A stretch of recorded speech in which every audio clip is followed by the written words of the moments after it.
Hello.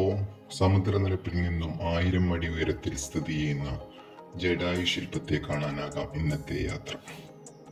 കൊല്ലം ജില്ലയിലാണ് ഇത് സ്ഥിതി ചെയ്യുന്നത്. ചടയമംഗലം KSRTC സ്റ്റാൻഡിൽ നിന്നും 1.5 കിലോമീറ്റർ ദൂരമേയുള്ളൂ. ഇതിന്റെ മുൻവശം ആർട്ടിഫിഷ്യൽ വർക്ക് ചെയ്ത് മനോഹരമാക്കിയിട്ടുണ്ട്. പാതയുടെ ഇരുവശങ്ങളിലും ചെടികളും പന പോലുള്ള വൃക്ഷങ്ങളും മഞ്ഞോടയും കൊണ്ട് അലങ്കരിച്ചിട്ടുണ്ട്. ഇത് ഒരു പ്ലാസ്റ്റിക് നിരോധിത മേഖലയാണ്. കാറുകൾ പാർക്ക് ചെയ്യാൻ പ്രത്യേകം പാർക്കിംഗ് സൗകര്യവും ഇവിടെ ഒരുക്കിയിട്ടുണ്ട്. ജീവനക്കാരുടെ നിർദ്ദേശമനുസരിച്ച് ടിക്കറ്റ് എടുക്കാൻ ക്യൂവിൽ നിൽക്കുകയാണ്. 250 രൂപ ഫീസ് അടച്ച് 826 സ്റ്റെപ്പുകൾ കയറി മുകളിലെത്താം. അല്ലെങ്കിൽ 250 രൂപ കൂടി എക്സ്ട്രാ ഫീസ് അടച്ച് കേബിൾ കാർ വഴി മുകളിലെത്താനും കഴിയും. മുകളിലെ നിലയിലെത്തിയാൽ ഒരു എയർപോർട്ട് പ്രതീതിയാണ് ഇവിടെ എനിക്ക് തോന്നാൻ കഴിഞ്ഞത്. തൊട്ടടുത്ത മുകളിലുള്ള നിലയിലാണ് കേബിൾ കാർ സൗകര്യം ഒരുക്കിയിട്ടുള്ളത്. ഇവിടെ waiting area, coffee shop, washroom എല്ലാ സൗകര്യങ്ങളും ഒരുക്കിയിട്ടുണ്ട്. ഇവിടെ വീൽ ചെയർ സൗകര്യവും ഉണ്ട്.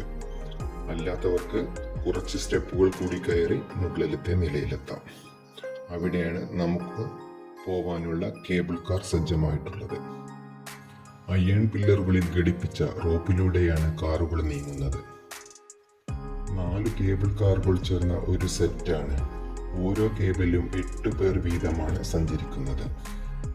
ലോകോത്തര സേഫ്റ്റി പ്രിക്കോഷൻസ് ആണ് ഇവിടെ അവർ സ്വീകരിച്ചിട്ടുള്ളത്. വളരെ ഈസിയായി നമുക്ക് കേബിൾ കാറിൽ കയറാം. ഒട്ടും ഭയപ്പെടേണ്ട ആവശ്യവുമില്ല. ഓർക്കുക, ഭൂമിയിലെ ഏറ്റവും വലുതും സുന്ദരവുമായ കിനാവിന് മുന്നിലാണ് നാം. നമുക്ക് കയറാനുള്ള കേബിൾ കാർ അടുത്തെത്താറായിട്ടുണ്ട്.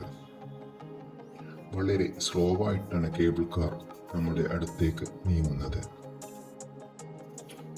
അവിടെയുള്ള ജീവനക്കാർ വളരെ കൃത്യമായി ഓരോരുത്തരെയും കേബിൾ കാറിൽ കയറ്റിയിരുത്തുന്നു. കേബിൾ കാറിൽ കയറുന്ന സമയത്ത് നമുക്ക് ചെറിയ ഭയം തോന്നിയെങ്കിലും പിന്നീട് എല്ലാം സേഫായി നമുക്ക് തോന്നും. പിന്നീട് ഓരോരുത്തരും അവരുടെ മൊബൈൽ എടുത്ത് ഫോട്ടോ എടുക്കാൻ തുടങ്ങി. മഴ തിമിർത്തു പെയ്യുന്നുണ്ടെങ്കിലും കിട്ടുന്ന ഓരോ പിക്കുകളും വളരെ മനോഹരമായി തന്നെ ക്യാമറയിൽ പകർത്താൻ ശ്രമിക്കുകയാണ് ഓരോരുത്തരും. 65 ഏക്കറിൽ പരന്നു കിടക്കുന്ന പാറക്കെട്ടുകളും വൻമരങ്ങളും കുറ്റിച്ചെടികളും നിറഞ്ഞ ഈ പ്രദേശത്ത് പല പ്രൊജക്റ്റുകളും വരാനിരിക്കുകയാണ്. കുന്നിൻ നിറുകയിൽ നമ്രശിരസ്കരാവാനും മൃത്യുവിൽ നിന്ന് അമൃതം കടയാനും ഞങ്ങൾ ഇവിടെ ഇറങ്ങുകയാണ്. കേബിൾ കാർ ഇറങ്ങുന്നത് ജഡായുവിന്റെ അറ്റുപോയ ചിറകിനടുത്താണ്. മുകളിലെ നിലയിലും കോഫി ഷോപ്പെല്ലാം സജ്ജമാണ്. പണ്ട് മുതലേയുള്ള ശ്രീരാമക്ഷേത്രം പുതുക്കി പണിതിട്ടുണ്ട്. വാനര ഊട്ട് വഴിപാട് ഇവിടെ നടക്കുന്നുണ്ട്. അതുപോലെ പ്രസാദവും ഇവിടെ നിന്നും ലഭിക്കും. ONV കുറുപ്പിന്റെ ജഡായു സ്മൃതി ഇവിടെ എഴുതി വെച്ചിട്ടുണ്ട്. മഴ നല്ലതുപോലെ തിമിർത്തു പെയ്യുന്നത് കൊണ്ട് പല ഫോട്ടോകളും എടുക്കാൻ എനിക്ക് കഴിഞ്ഞില്ല.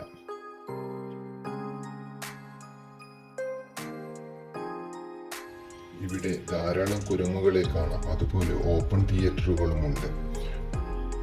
ഇവന്റുകൾ പലതും ഇവിടെ നടക്കാറുണ്ട്. ജഡായുവിന്റെ ചിറകിനടിയിൽ നിന്ന് കുറച്ച് ഫോട്ടോകൾ എടുത്തു. അറ്റകുറ്റപ്പണികൾ നടക്കുന്നതുകൊണ്ട് പല ഭാഗങ്ങളിലേക്കുമുള്ള പ്രവേശനം നിരോധിച്ചിരിക്കുകയാണ്. ജഡായു ശില്പത്തിന് 75 അടി ഉയരവും 200 അടി നീളവും 150 അടി വീതിയുമാണ് ഉള്ളത്. ഇവിടെയുള്ള അറ്റകുറ്റപ്പണികളും മഴയും മഴക്കോളും ഇല്ലാത്ത നല്ലൊരു അന്തരീക്ഷത്തിൽ ഇവിടേക്ക് ഒരിക്കൽ കൂടി വരണമെന്ന മോഹവുമായി ഈ പടികൾ ഇറങ്ങുകയാണ്. അത്യാവശ്യ ഘട്ടങ്ങളിൽ ഇറങ്ങാനുള്ള ഹെലിപാഡ് ഇവിടെ സജ്ജമാണ്. Thank you for watching.